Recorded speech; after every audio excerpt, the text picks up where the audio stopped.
Welcome to mega 9 TV. మహిళా దినోత్సవం సందర్భంగా డాక్టర్ హిమబిందు గారు అయితే మనతో ఉన్నారు.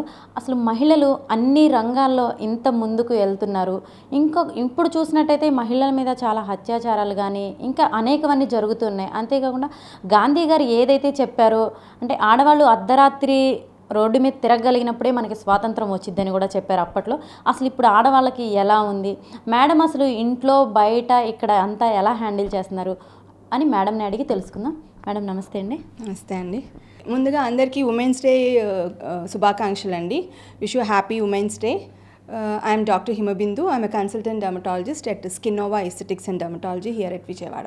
ఇంత అంటే డాక్టర్ అవ్వాలంటే చాలా అండి. చిన్నప్పటి నుంచి మీ గోలా, లేదంటే ఏదో అవ్వాలి అన్నట్లు అయ్యారా? లేదండి, గోలే. I wanted to become a doctor. My father wanted me to become a doctor.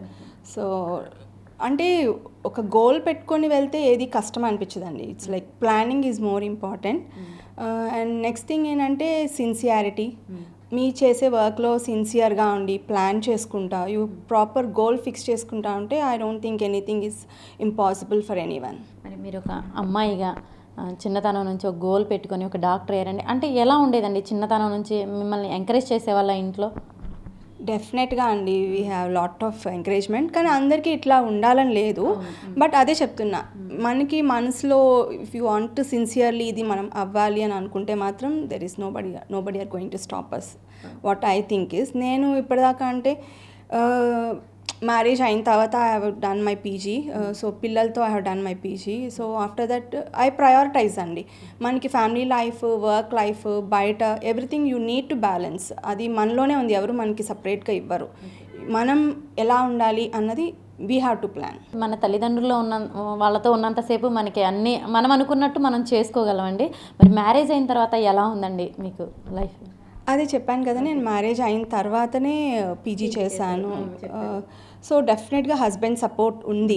Husband support లేకుండా నోబడీ కాంట్. బట్ అదే చెప్తున్నా, మన ఓన్ ప్రయారిటీస్, మన డెడికేషన్ ఉంటే, సిన్సియర్గా మనం చేసే వర్క్లో సిన్సియారిటీ ఉంటే హస్బెండ్ కూడా సపోర్ట్ చేస్తారు. And how we are going, even జనాల్లోకి మనం వెళ్ళేటప్పుడు కూడా how we are presenting our selves is also more important. అంటే హస్బెండే కాకుండా మీ అత్తగారు, మా అమ్మగారు వాళ్ళు కూడా ఎలా సపోర్ట్ చేస్తారు మేడం మీకు? డెఫినెట్లీ వాళ్ళ సపోర్ట్ కూడా ఉందండి. Always they are all encouraging to me. And మా పేరెంట్స్ కూడా they stay with me and they are also very encouraging. Supportive లేకోకుండా వర్కింగ్ ఉమెన్ చాలా కష్టం అండి. ఇంట్లో పిల్లల్ని కానీ సపోర్ట్ చేయకోకుండా అందరికీ పాసిబిలిటీ లేదు. But I'm blessed, I have my parents with me to support me, my husband to support me, and all my patients. In years నేను ప్రాక్టీస్లో ఐఎమ్ బీన్ సక్సెస్ఫుల్లీ రన్నింగ్. అంటే that's all because of every one support in my family. ఒక doctor అంటేనే అంటే అన్ని competitions ఉంటాయండి. ప్రతి రంగంలోనూ మనకి ఎవరో ఒకళ్ళు ఉంటూ ఉంటారు. మీకు అలాంటివి ఏమైనా ఎదురైనాయా మీరు వచ్చే ఈ జర్నీలో? అంటే ఎవ్రీడే ఈజ్ ఏ ఛాలెంజేనండి మనకి. అంటే ఒక పేషెంట్ని మనం డీల్ చేసేటప్పుడు every new patient is a challenge, old patient is a challenge. So మనం ఎట్లా డీల్ చేస్తాము.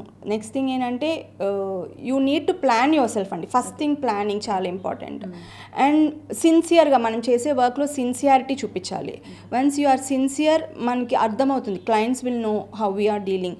And hard work. Next thing అంటే I always upgrade myself అండి. నేను ఇప్పుడు 10-12 years అయిపోతుంది నేను ప్రాక్టీస్ స్టార్ట్ చేసి. But I always upgrade. నేను ఎప్పటికప్పుడు న్యూ కాన్ఫరెన్సెస్కి అటెండ్ అవటం కానీ, న్యూ వర్క్షాప్స్కి అటెండ్ అవటం కానీ, కొత్తది నేర్చుకోవాలన్న తపన మనలో ఉంటే డెఫినెట్లీ కాంపిటీషన్ అని ఫీల్ అవ్వను. Everybody has their unique thing. So mostly మా డర్మటాలజిస్ట్లో ఆల్ ఆర్ మోస్ట్లీ లేడీ డర్మటాలజిస్టే ఉంటారు. We have healthy competition. All my friends we discuss చేసుకుంటాము. And main thing me time, you need to have your own time. ఫ్రెండ్స్తో బయటికి వెళ్ళటం కానీ, chill అవటం కానీ ఇవన్నీ ఉండాలండి. బికాజ్ ఇంత బిజీ షెడ్యూల్లో you need to be your own time ఉండాలి.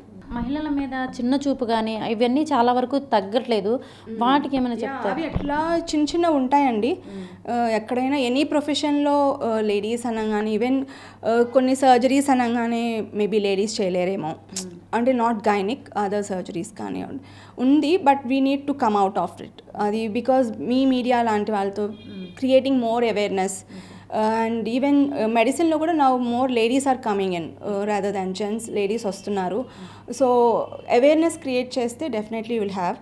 అండ్ కమింగ్ టు ఈ అత్యాచారాలు కానీ ఇవన్నీ అని అంటే depends on the society we live in అండి, family you are brought up in.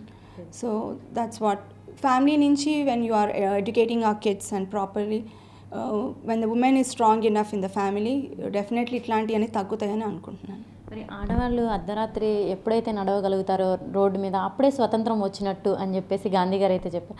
అలా అంటే ఇప్పుడు ఆడవాళ్ళకి స్వతంత్రం వచ్చిందంటారా, రాలేదనుకుంటున్నారా ఇంకా మీరు? వచ్చిందండి డెఫినెట్లీ, లేకోకుండా I will not be like this. చాలామంది ఉన్నారు, ఎక్కడో కొన్ని ఇన్సిడెంట్స్ ఉంటాయి, but that we can't help out. But definitely women are always ahead, I can feel that. Okay అండి, మీకు కూడా ముందుగా మా మెగా 9 తరపు నుంచి ఉమెన్స్ డే శుభాకాంక్షలు అండి. Thank you and same to you అండి. Happy women's day to you. Okay, మరి ఎవరైనా సరే వాళ్ళ తల్లిదండ్రులు వాళ్ళ సపోర్ట్ తోటి ఆడవాళ్ళు అన్ని రంగాల్లోనూ ముందుకు వెళ్ళగలరని చెప్పేసి డాక్టర్ హిమబిందు గారు అయితే చెప్తున్నారు. మెగా 9 ఆసిఫ్తో పద్మ.